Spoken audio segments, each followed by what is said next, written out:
Bien, en este video vamos a hablar acerca de la distribución exponencial. Haciendo una realimentación en los dos videos anteriores, el primero acerca de la introducción a las variables aleatorias continuas y sus distribuciones de probabilidad.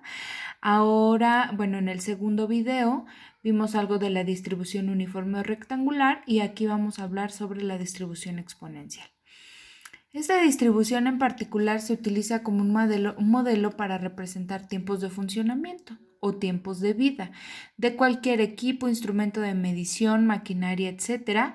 Y en nuestro caso de vida útil o de vida de anaquel, es decir, podemos predecir o calcular la probabilidad de que un alimento, obviamente en ciertas condiciones que van a ser homogéneas durante todo el tiempo que se hace el estudio, cuánto tiempo o cuál es la probabilidad de que dure, no sé, 3 días, un mes, un año, etcétera, dependiendo del tipo de producto. Entonces, esto también lo podemos utilizar para determinar el tiempo que transcurre antes de que ocurra un fallo o de que se presenten, por ejemplo, hablando de los alimentos, de que se presenten algunas alteraciones ya físico-químicas, microbiológicas o sensoriales.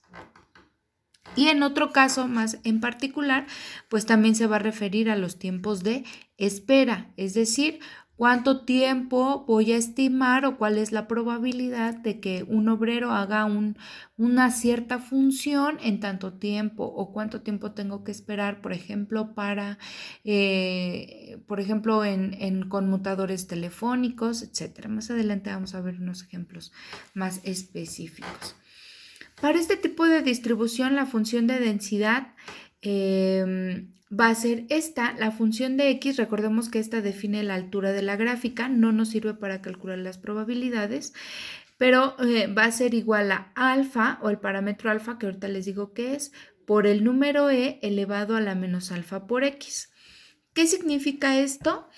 El parámetro alfa es la tasa de fallo, es decir, el número de fallos por unidad de tiempo, el número de fallos, o el tiempo de espera por unidad de tiempo, ¿de acuerdo? Y con esto podemos nosotros calcular el concepto que retomábamos en distribución uniforme, la esperanza.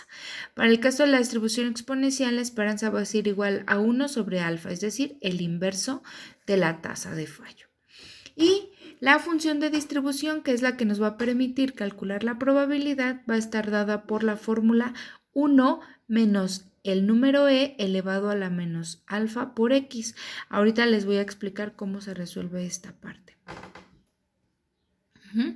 Aquí les estoy poniendo una nota donde dice, ojo, esta fórmula que les estoy colocando solo es válida para calcular valores o para estimar la probabilidad de que la variable aleatoria tome valores menores iguales a un cierto valor o valores menores a un cierto valor, recordando que en este caso de variables aleatorias continuas, menor, igual o menor es exactamente lo mismo. Y como en todas las distribuciones, solo podemos calcular valores menores a un cierto valor. ¿De acuerdo? Vamos a ver rápidamente un ejemplo. Dice, la variable x mayúscula representa el número de horas que una persona tarda en realizar un trabajo y sigue una distribución exponencial con parámetro alfa igual a 2. ¿Sí? ¿De acuerdo? Este parámetro alfa siempre es un estadístico que ya se tiene de experimentos anteriores, por lo tanto los ejercicios se los darán. Pueden darles el parámetro alfa o datos para poderlo calcular. Entonces estamos estudiando el número de horas que una persona tarda en realizar un trabajo. Y entonces tenemos que esta tasa de fallo son 2, ¿de acuerdo? Ahora me pregunta, ¿cuál es el tiempo medio en que se espera realice dicho trabajo? Esto del tiempo medio es la esperanza. Por lo tanto, aquí tenemos la solución, utilizamos la fórmula de 1 sobre alfa. Como ya tenemos alfa, entonces nada más es un medio y esto nos da 0.5 horas. Ese es el tiempo medio esperado para que la persona realice su dicho trabajo. Inciso B.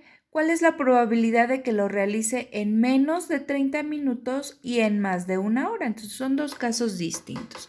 Primero nos pide en menos de 30 minutos, es decir, en menos de 0.5 horas. Ajá. Y esto es igual, siempre es importante manejarlo en las mismas unidades, ¿de acuerdo?